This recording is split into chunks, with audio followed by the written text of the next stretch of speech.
So you're signed to Ice H2O, which you're saying is a 50-50 split. So I'm well, we did a merger. You know what I mean? They laid it out. To tell you the truth, I had I had a lot of success with the majors. I never really studied the independent game, so I'm not good at that at all. So when the opportunity was presented itself for us to merge up, I definitely thought it was a great idea. Yeah. So will Raekwon be there on your album? Yeah, he's on the album. He's been in the sessions. One thing a lot of people don't know is Raekwon is a funny guy, man.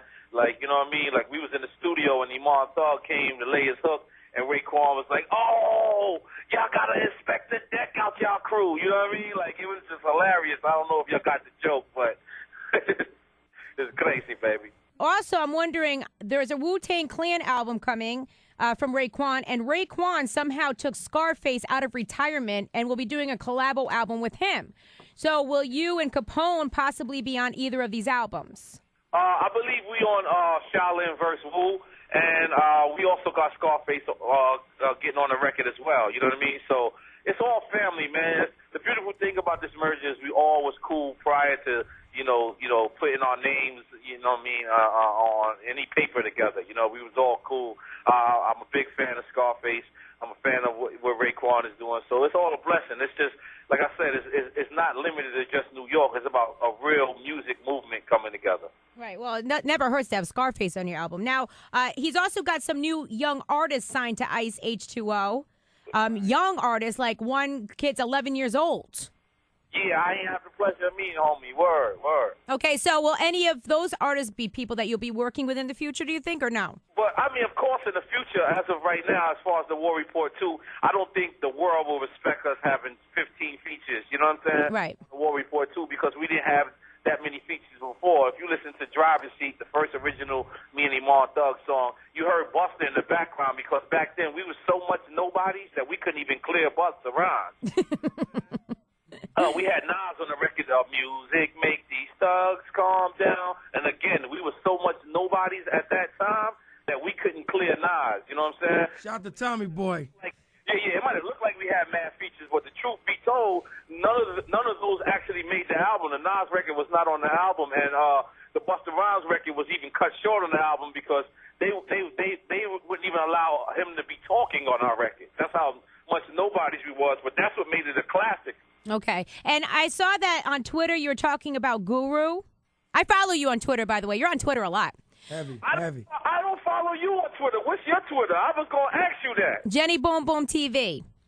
Jenny Boom Boom TV. Okay, I couldn't find you. Yeah, you know, I think that hip-hop in itself is a fraternity. Like, I may have met Guru about 5 times in my life. You know, I feel connected to this man. You know what I'm saying? Through his music, and I like to be there for our fellow hip-hoppers, you know what I mean? Like, through their trials and tribulations, and then, you know, I didn't really follow the story that much, but I know it got messy, so I definitely said it before it got messy, because once it got messy, I really wanted to stay clear of that, because I didn't want my 2 cents involved in the cookie jar. Right, I get it. And just give me your thoughts on DMX real quick, Nore. Oh, man, I love DMX, man. Let me tell you something, man. There's nobody that has a better heart in hip-hop, and there's nobody who has a better story in hip-hop than DMX. So I just hope everything works out for him. And, you know, I think his next movie should be about his life. You know what I mean? To tell you the truth, I think that his next movie, his next blockbuster, big screen movie should be about his life because his life is the most interested in hip-hop. Well, yeah. You recently said something, which I pulled off SOHH.com, by the way. You said this quote. It says, I sometimes think that what's up with this music business, I'm glad to be able to survive in such a terrible genre. I love making music for fans. I love seeing someone, and they say I love that record, album, or mixtape. It's the best feeling in the world. But the worst feeling in the world is when you make a hit record that you know is a hit, and nobody hears it, or you drop an album nobody knows is out. Yeah. You said, I just made the dopest album of my career, and I'm honestly scared to let it out. Yeah. I mean, I just broke it down to you. Like, I was actually working on NRE Part 2 before I started working on the War Report Part 2. And I was honestly like, it's like, I don't know, there's no more fans no more. There's only like people who make the music. Like if you go on Twitter right now, somebody says something nice to you, like I mean randomly, just you know, somebody says, "Hey Jenny Boom Boom, I what you're doing, keep doing your thing. And you ask them, hey, what do you do, by the way? I bet you they say they're inspiring artists. You know what I'm saying? It's like, it's crazy. There's no more customers. There's only people doing the same job that you're doing. You know what I'm saying? And then I remember back in the days where CEOs like, Lyor Cohen used to ask me, what you doing tomorrow? And I say, yo, I'm going to a big pun video shoot. And Lyor Cohen would just go there. Like, he wouldn't ask me, where's that? What time are you shooting? He would just show up there. The CEOs was passionate back then. Right now, the CEOs are just looking at you as a number. Like, if you sign to any independent company and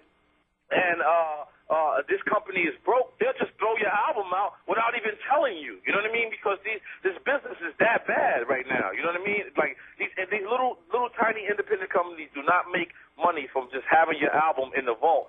They take your album and they'll take records off the internet and they'll just throw your album out and then figure, this is how we make money. You know what I mean? So my question, though, is, are you still scared to put out an album? Are you scared to put out the War Report 2? When I was speaking about that, I was speaking about my solo album. You know what I mean?